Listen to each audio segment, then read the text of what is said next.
আমাৰ বৰ্তমান নৱগঠিত ভবানীপুৰ সৰভোগ সমষ্টিত আমি আগন্তুক 2026 নিৰ্বাচনত আমি অসম গণ পৰিষদ দলে প্ৰতিনিধিত্ব কৰাৰ আমি সিদ্ধান্ত লৈছোঁ।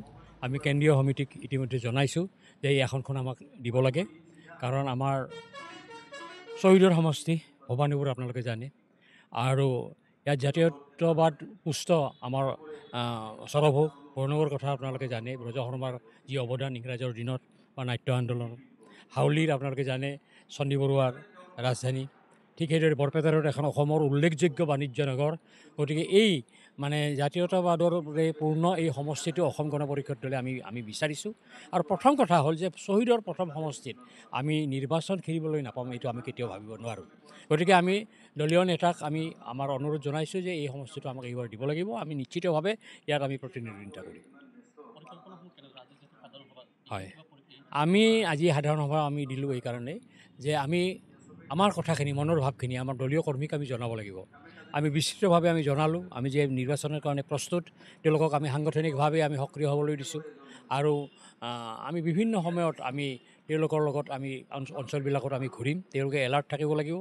আৰু আমি সংগঠন শক্তিশালী কৰি পেলাই, এতিয়াতো নিৰ্বাচনলৈ বেছি দিন নাই, 3 বা 5 মাহ 3 মাহ আছে, এইখিনিত আমি ভালদৰে সংগঠন কৰি যাতে আগবাঢ়ি যাব পাৰোঁ, নিৰ্বাচনত জিকিব পাৰোঁ, তাৰ ব্যৱস্থা লোৱাৰ উদ্দেশ্যে আজিৰ এই সাধাৰণ সভাখন আমি পাতিছোঁ।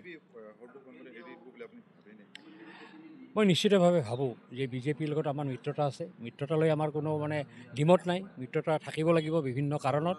কিন্তু আমি বিজেপিৰ দলকো আমি কৈছোঁ যে আপোনালোকে আমাক এই চিটটো দিব লাগিব। আৰু আপোনালোকে এটা কথা কওঁ, যোৱাবাৰ যেতিয়া আমাৰ এই ভবানীপুৰ চিটটো আমাৰ EJPৰ আছিলে, অলপ ভোটত আমি হাৰিছোঁ। তাৰপিছতে যেতিয়া বিজেপিয়ে ল'লে চিটটো, তেতিয়া আমি মাননীয় মুখ্যমন্ত্ৰীৰ লগত আমি কথা পাতিছোঁ, আমাৰ কেন্দ্ৰীয় নেতৃবৃন্দ আছে, আৰু এই চিটটো এইবাৰ আমাক দিয়াৰ কথা তেওঁলোকে। আমি ছেক্ৰিফাইচ কৰিছিলোঁ, কাৰণ 2026 যিহেতুকে আমাৰ মিত্ৰতা আছে, মাজতে কিয় দিব লগা হ'ল বিজেপি? আমি হাৰিছোঁ অলপ ভোটত বেলেগ কথা, আমি জিকিবও পাৰিলোঁ, কিন্তু আমি ছেক্ৰিফাইচ কৰি পেলাই আমি সমস্ত শক্তি আমি বিজেপিৰ হকে আমি নিয়োগ কৰিছোঁ। গতিকে আমি তেওঁলোককো আমি অনুৰোধ জনাম, মাননীয় মুখ্যমন্ত্ৰী মহোদয়ক আমি অনুৰোধ জনাম, আমাৰ বিজেপিৰ আমাৰ ৰাজ্যিক সভাপতি মাননীয় দিলীপ শইকীয়া ডাঙৰীয়াক আমি অনুৰোধ জনাম যে আমাক এই চিটটো এইবাৰ দিব লাগে। আমি নিশ্চিতভাৱে জয়লাভ কৰিম, কাৰণ আজি ভবানীপুৰ, হাউলী, বৰপেটাৰত সৰভোগ এক লগ হৈছে।